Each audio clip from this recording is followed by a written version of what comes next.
अभी तक पिछले कुछ दिनों में कई बार गुजरात आना हुआ और गुजरात के लोगों से जो अपार प्यार, स्नेह, विश्वास मिला है उसके लिए मैं बहुत बहुत गुजरात की जनता का आभारी हूँ। दिल से उनका आभार व्यक्त करता हूँ। आम आदमी पार्टी एक ईमानदार पार्टी है। आम आदमी पार्टी शरीफों की पार्टी है। आम आदमी पार्टी देशभक्तों की पार्टी है। हम लोगों की राजनीति करते हैं, लोगों के मुद्दों की राजनीति करते हैं। हमें लड़ाई झगड़ा, गाली गलौज, दंगे फसाद करने नहीं आते। पहली बार एक पार्टी है जो कि चुनाव में आके जनता के मुद्दों की बात कर रही है। और जिस किस्म के मुद्दे हम उठा रहे हैं, आज तक भारत के 75 साल के आज़ाद भारत के इतिहास में किसी पार्टी ने ये मुद्दे नहीं उठाए। स्कूल, बिजली, अस्पताल, पानी, सड़क, कोई पार्टी ये बात नहीं करती। अभी तक हम लोगों ने 3 किस्म की गारंटी दी है। गारंटी मतलब हम कहते हैं कि हम कोई फर्जी मैनिफेस्टो, फर्जी घोषणा पत्र, फर्जी संकल्प पत्र जारी नहीं कर रहे। हम गारंटी दे रहे हैं कि अगर हम ये ना करें तो अगली बार वोट मत देना, अभी से बोल रहे हैं। तो पहली गारंटी हमने दी बिजली की। बिजली की इसलिए दी क्योंकि बिजली को लेके हम जब गुजरात में घूम रहे हैं, लोग बहुत परेशान हैं।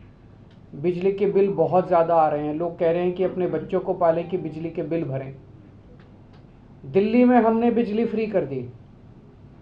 पंजाब में अभी 2 दिन पहले, पिछले हफ्ते 25 लाख परिवारों के पंजाब में जीरो बिजली के बिल आए हैं। जीरो, जीरो मतलब जीरो, कुछ नहीं आया उसमें।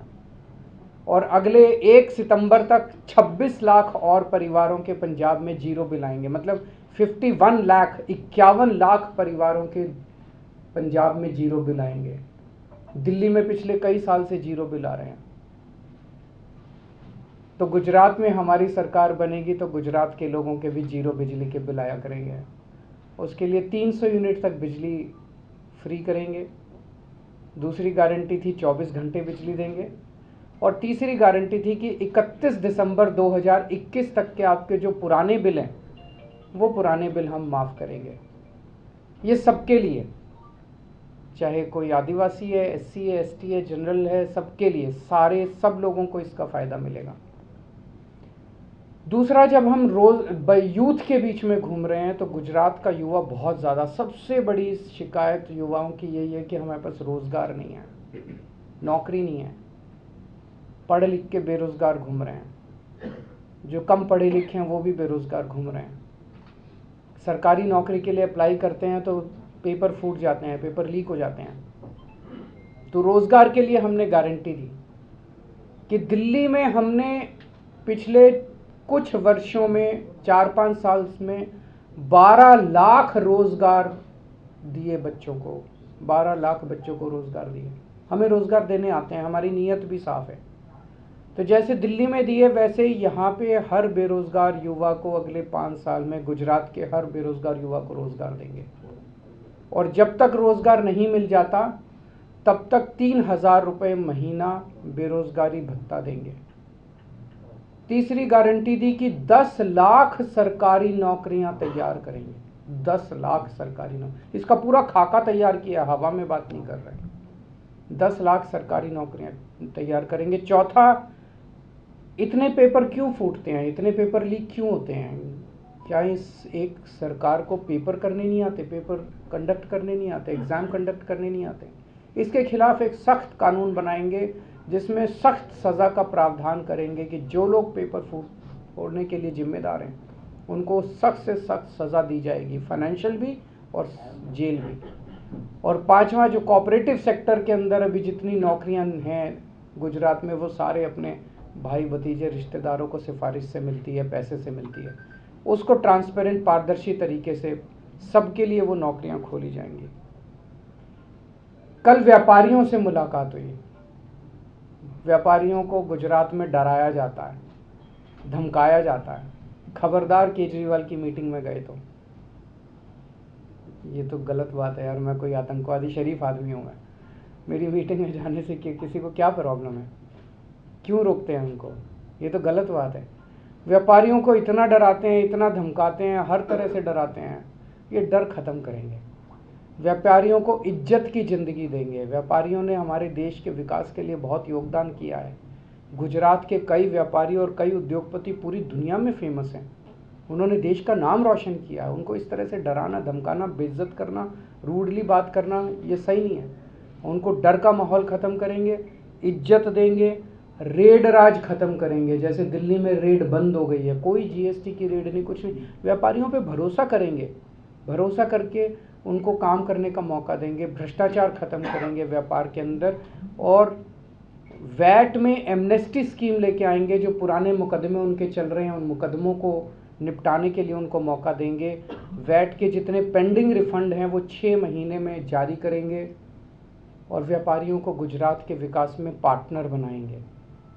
आज मुझे बेहद खुशी है कि आदिवासी समाज के लिए हम गारंटी देने के लिए जा रहे हैं।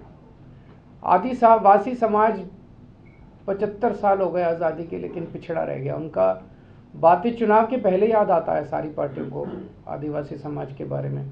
उनका केवल शोषण किया गया, अभी तक सबने शोषण किया, सबने मिलकर शोषण किया।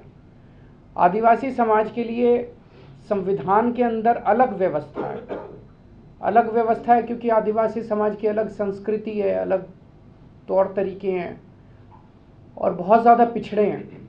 इसलिए संविधान के अंदर अलग व्यवस्था की गई है। लेकिन उस अलग व्यवस्था को कोई भी सरकार लागू करने के लिए तैयार नहीं है, क्योंकि उन्हें उनकी ज़मीन के ऊपर, उनके जंगल के ऊपर, उनके जल के ऊपर सबकी नज़र रहती है कि कैसे इसको नोच लो, खसोट लो, लूट लो।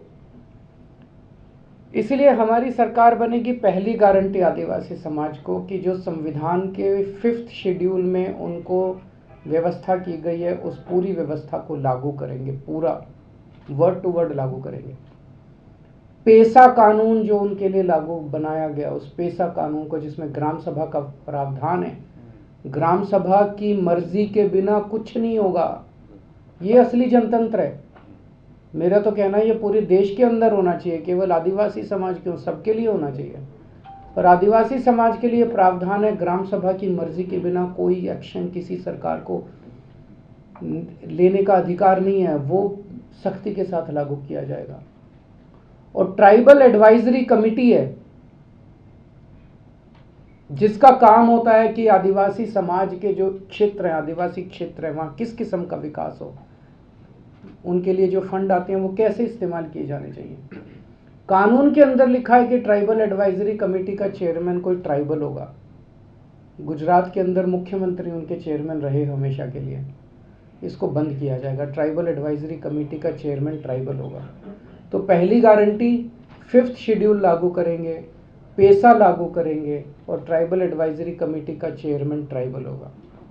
दूसरी गारंटी, आज आदिवासी समाज बहुत ज़्यादा पिछड़ा इसलिए रह गया क्योंकि शिक्षा का अभाव है। गरीब लोग हैं, गरीब लोग हैं, वो सरकारी स्कूल में अपने बच्चों को भेजते हैं। सरकारी स्कूल हैं नहीं, हैं तो टूटे हुए पड़े हैं, पढ़ाई होती नहीं है। इसीलिए आदिवासी समाज के बच्चे गरीब रह जाते हैं, पिछड़े रह जाते हैं। दिल्ली के अंदर हमने शिक्षा को शानदार बना के दिखाया। आज मैं आदिवासी समाज के भाइयों बहनों सबको, माताओं बुजुर्गों को मैं आश्वासन देना चाहता हूं कि जैसे दिल्ली के स्कूल हमने अच्छे किए हैं, हर आदिवासी गांव के अंदर अच्छा स्कूल खोलेंगे, ताकि बच्चे एक पीढ़ी के अंदर, अगर हमने अच्छी पढ़ाई दे दी बच्चों को, एक पीढ़ी के अंदर पिछड़ापन भी दूर होगा और उनकी गरीबी भी दूर होगी। तीसरी चीज़, उनके मेडिकल के लिए कोई सुविधा नहीं है। अगर कोई बीमार हो जाए तो प्राइवेट अस्पतालों में ले जाओ, प्राइवेट में तो आदमी मर जाता है, इतना पैसा लूटते हैं। और सरकारी के अंदर कोई इलाज नहीं है, सरकारी अस्पतालों का कोई वहाँ पे है ही नहीं, डिस्पेंसरी नहीं है। तो जैसे मोहल्ला क्लिनिक हमने दिल्ली में खोले, ऐसे हर गांव के अंदर एक मोहल्ला क्लिनिक, गांव क्लिनिक खोलेंगे, और वहाँ पे पूरा इलाज फ्री होगा। उनके लिए स्पेशल अस्पताल खोले जाएंगे, आदिवासी इलाकों के अंदर स्पेशल मल्टी स्पेशलिटी हॉस्पिटल खोले जाएंगे, जहाँ पे दिल्ली में चाहे कोई अमीर है चाहे गरीब है, सबका इलाज हमने पूरा मुफ्त कर दिया। बड़े से बड़ा ऑपरेशन भी फ्री में होता है। आदिवासी इलाके के अंदर भी व्यवस्था करेंगे कि सारा इलाज उनका मुफ्त किया जाएगा। चौथी चीज, कास्ट सर्टिफिकेट लेने में भी बड़ी दिक्कत आती है। इतने पेज इतनी फॉर्मेलिटीज को सिंप्लीफाई करेंगे, सिंपल करेंगे, इसका प्रोसेस सिंपल करेंगे ताकि आसानी के साथ किसी को कास्ट सर्टिफिकेट मिल सके। पांचवी चीज, जिन आदिवासी जो बहुत ज़्यादा गरीब है, जिनके सर पे छत नहीं है, उनको घर दिया जाएगा। और छठी चीज़ की सड़क, हर गांव तक सड़क पहुंचाई जाएगी। बाकी जो दूसरों के लिए गारंटी है, रोज़गार देंगे वो आदिवासी समाज को भी देंगे, फ्री बिजली देंगे वो आदिवासी समाज को भी देंगे। तो ये 6 गारंटी आज मैं आदिवासी समाज के लिए ऐलान करते हुए मुझे बेहद खुशी हो रही है। मुझे पता चला कि इन लोगों ने सर्वे कराया एक, उस सर्वे में गुजरात के अंदर इन लोगों ने पूछा लोगों से, गुजरात के लोगों से, भाई केजरीवाल आके कह रहा है कि फ्री शिक्षा देंगे, फ्री शिक्षा देंगे, फ्री शिक्षा देंगे, फ्री शिक्षा होनी चाहिए क्या? 99% लोगों ने कहा कि शिक्षा फ्री होनी चाहिए। फिर इन्होंने पूछा कि केजरीवाल कह रहा है कि फ्री अस्पताल, फ्री इलाज देंगे, फ्री इलाज देंगे पूरे गुजरात में, तो 97% लोगों ने कहा कि फ्री इलाज होना चाहिए। फिर इन्होंने पूछा कि केजरीवाल कह रहा है बिजली फ्री देंगे, बिजली फ्री देंगे, ऐसे तो लुट जाएगा, राज्य लुट जाएगा। 91% लोगों ने कहा कि बिजली तो फ्री होनी चाहिए। तो पूरा गुजरात आज आम आदमी पार्टी के साथ खड़ा है, तो उन्हें उनके आदमी पार्टी के साथ खड़ा है, तो उन्हें उनके सर्वे में भी ये आ रहा है कि जो घोषणा हम कर रहे हैं वो जनता उसको पसंद कर रही है। आने वाला चुनाव आम आदमी पार्टी और बीजेपी के बीच में होने वाला है। कांग्रेस के कई सारे नेता तो बीजेपी में चले गए, कई सारे नेता चुनाव के पहले चले जाएंगे, और जो बचेंगे वो चुनाव के बाद चले जाएंगे। तो एक तरह से अब मोर और लेस गुजरात कांग्रेस का गुजरात बीजेपी में मर्जर होने जा रहा है थोड़े दिन के। इनकी ये जो इलू मतलब आई लव यू, तो इलू की जो राजनीति अभी तक चल रही थी बीजेपी और कांग्रेस की, अब ये ख़त्म है। अब ये इलू नहीं चलेगा, जनता की राजनीति चलेगी। जनता की राजनीति केवल आम आदमी पार्टी करती है। ये चुनाव बीजेपी और आम आदमी पार्टी के बीच में सीधी टक्कर होगी। एक तरफ 27 साल का कुशासन है, भ्रष्टाचार है, जहरीली शराब है, सब कुछ गड़बड़ है, और एक तरफ एक नई राजनीति है, नए चेहरे हैं, नए युवा हैं, एक नई उम्मीद है। अगर आपके कोई प्रश्न है तो। सर, गुजरात में कोई तीसरा मोर्चा एग्जिस्ट ही नहीं हुआ है, कितनी उम्मीद कर रही है जिस तरह से आपको लोगों का प्रतिसाद मिल रहा है? लोगों को बहुत उम्मीद है, लोग बहुत खुश हैं। लोग कह रहे हैं कि पहले ये दोनों रल मिल के करते थे सब कुछ, वो बंद हो गया, इसीलिए ये लोग घबराए हुए हैं, इसीलिए ये लोग तंग कर रहे हैं। हमें दिल्ली में तंग कर रहे हैं, क्योंकि गुजरात में परेशान है तो हमें दिल्ली में तंग करते हैं। सर, जिस तरह से लव जिहाद के बाद अब लैंड जिहाद सामने आया है, गुजरात के महसूल मंत्री ने कल मातर जो है वहाँ पर जो किसानों का जमीन, कुछ लोगों ने वो जमीन वहाँ पे हड़प ली, इस तरह से उन्होंने पकड़ा है, पूरा स्कैंडल और लैंड जिहाद का नाम दिया है। क्या है मामला? क्या है? गरीबों की जमीन फर्जी कागज बनाकर हड़पने का मामला सामने आया, राजस्व मंत्री ने खुद पकड़ा है और उसको लैंड जिहाद बोला है। मुझे पूरा नहीं पता। अगर किसी ने किसी की ज़मीन अगर हड़पी है तो हड़पनी नहीं चाहिए, किसी भी गरीब की ज़मीन तो हड़पनी नहीं चाहिए, गलत बात है। किसी को भी किसी की ज़मीन हड़पने का अधिकार नहीं है। बीजेपी का भ्रष्टाचार है ना जी, जब हड़प लिया ना किसी ने तो बीजेपी का वो तो गलत है, हड़पना नहीं चाहिए किसी का। एक सवाल और भी है कि आज नीति आयोग की बैठक है, केसीआर ने बाइकआउट किया तो उनको निजाम ऑफ हैदराबाद कह दिया गया। आप भी विपक्ष की बड़ी आवाज है, कैसे देखते हैं मामले? मेरे से आप बिजली की बात करो, अस्पताल की बात करो, शिक्षा की बात करो, जनता को इनसे कुछ लेना देना नहीं है यार। आप मेरे को वोट देना, मैं आपको यकीन दिला रहा हूँ आपके बच्चों का भविष्य बना दूंगा मैं, और इनको वोट दोगे तो ये जहरीली शराब पिलाएंगे आपको बच्चों को। निर्णय आपको करना। मेरे को इनसे लड़ना झगड़ना नहीं है, मेरे को इनसे गाली गलौच नहीं करनी, मेरे को आती नहीं गाली देनी। सर, आपका मुख्य प्रधान कौन होगा गुजरात में यदि आम आदमी पार्टी जीतती है तो? आप होंगे। सर, गुजरात में हर गुजराती सीएम बनेगा, हर गुजराती सी एक अलग किस्म की, हम एक अलग उम्मीद लेके आए हैं, नई उम्मीद लेके आए हैं, नई राजनीति लेके आए हैं। देश के अंदर पहली पार्टी है जो ईमानदारी की बात करती है। मैं आपसे पूछता हूँ, कोई पार्टी कह सकती है कि हम ईमानदार हैं? कोई कह सकती है? किसी में हिम्मत ही नहीं है। कोई पार्टी कह सकती है कि हमें वोट दो, हम आपके बच्चों के लिए स्कूल बना देंगे? कह ही नहीं सकते। इतने साल हो गए इनको राज करते करते, अभी तक स्कूल नहीं बनाए। क्यों नहीं बनाए? अगर हम 5 साल के अंदर स्कूल बना सकते हैं, ये नहीं बना सकते थे? बना सकते थे, बनाना नहीं चाहते, नीयत खराब है। सर, रेवड़ी कल्चर पर आपकी आलोचना हो रही है, लेकिन रेवड़ियां तो अब गुजरात में भी बटनी शुरू हो गई है। अच्छा, मैं आपसे पूछता हूँ, सस्ता हो रहा है और मैं आपसे पूछता हूँ, जी, मान लीजिए आप बैंक से लोन लेते हैं, आप टाइम पे लोन वापस नहीं करते, तो बैंक क्या करता है? आपकी ज़मीन की कुर्की करने आता है। फिर आप किसी के पास जाते हैं, मंत्री, मुख्यमंत्री, बचा लो, कोई बचाता है आपको? नहीं बचाता। इन्होंने अपने दोस्तों के 10 लाख करोड़ रुपए माफ कर दिए। 10 लाख करोड़ रुपए किस लिए माफ किए? 10 लाख करोड़ रुपए माफ कर दिए अपने दोस्तों के। अब पैसे कम पड़ गए, अभी इनको और माफ करने हैं, तो कह रहे हैं फ्री शिक्षा नहीं होने देंगे, फ्री अस्पताल नहीं होने चाहिए, घाटा होता है सरकार को, बच्चों को फ्री शिक्षा मत दो, फ्री अस्पताल नहीं बनने चाहिए। मैं देश के लोगों से पूछना चाहता हूं कि आपको बच्चों को फ्री शिक्षा देना सही है कि दोस्तों के लोन माफ करना सही है? जिन जिन लोगों के लोन माफ किए गए, एक जांच होनी चाहिए कि उन्होंने इनकी पार्टी को कितना चंदा दिया। फ्री में लोन माफ किए कि कुछ हुआ था? सर, अब इस पर भी सुप्रीम कोर्ट द्वारा लगाम कसने की बात हो रही है।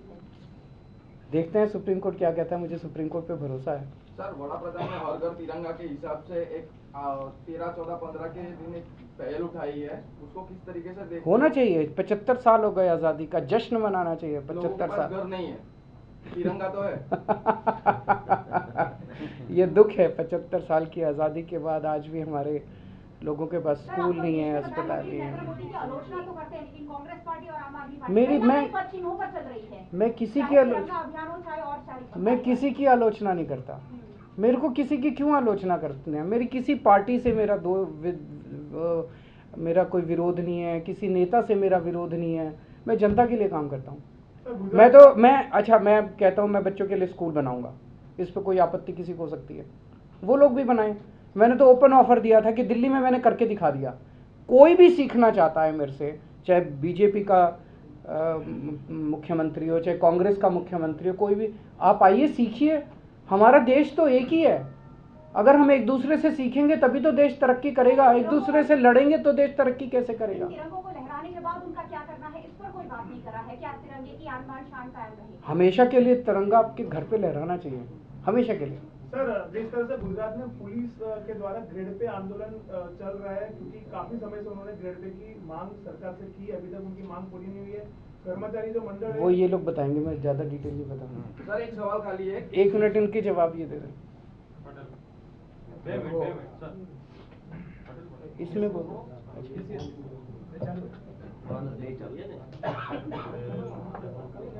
ग्रेड पे मामले में पुलिस को जिस तरह से आंदोलन, गुजराती में कहूँ, आंदोलन करવું પડ્યું હતું। કેટલાકને સસ્પેન્ડ કરી દીધા હતા, કેટલાકને બદલીઓ કરી દીધી હતી, ધમકાવ્યું હતું, એવી વાત કરવામાં આવી હતી કે 2 મહિનામાં કમિટી રિપોર્ટ તૈયાર કરશે। ગ્રેડ પે મામલામાં આજે પોલીસને ખૂબ ઓછો પગાર મળી રહ્યો છે। આમ આદમી પાર્ટી સ્વીકારે છે કે પોલીસને ખૂબ ઓછો પગાર મળી રહ્યો છે। સાથે સાથે પોલીસને 18 કલાક તો પોલીસને કામ કરવામાં આવે છે, એની 8 કલાક ડ્યુટી ફિક્સ હોય છે, એનો ઓવરટાઈમ પણ આપવાનો આવતો નથી। અને ગ્રેડ પે મામલામાં જેટલા પોલીસોએ જે પણ મુદ્દા ઉઠાવ્યા એમાં એમની કાં તો બદલી કરી દેવામાં આવી, એમના પરિવારને હેરાન પરેશાન કરવામાં આવ્યા। આમ આદમી પાર્ટીએ પણ સમર્થન કર્યું હતું। આમ આદમી પાર્ટીના લોકોને પણ પોલીસને ઉશ્કેરો છો એમ કહીને જેલમાં નાખ્યા હતા। પણ આમ આદમી પાર્ટી પોલીસની સહાનુભૂતિ સાથે છે। અમે માનીએ છીએ કે પોલીસને ગ્રેડ પે મળવો જોઈએ અને પોલીસ છે એની 8 કલાકની ડ્યુટી ઉપરાંત જો ડ્યુટી કરવામાં આવે તો એને એનો વળતર મળવું જોઈએ। Thank you.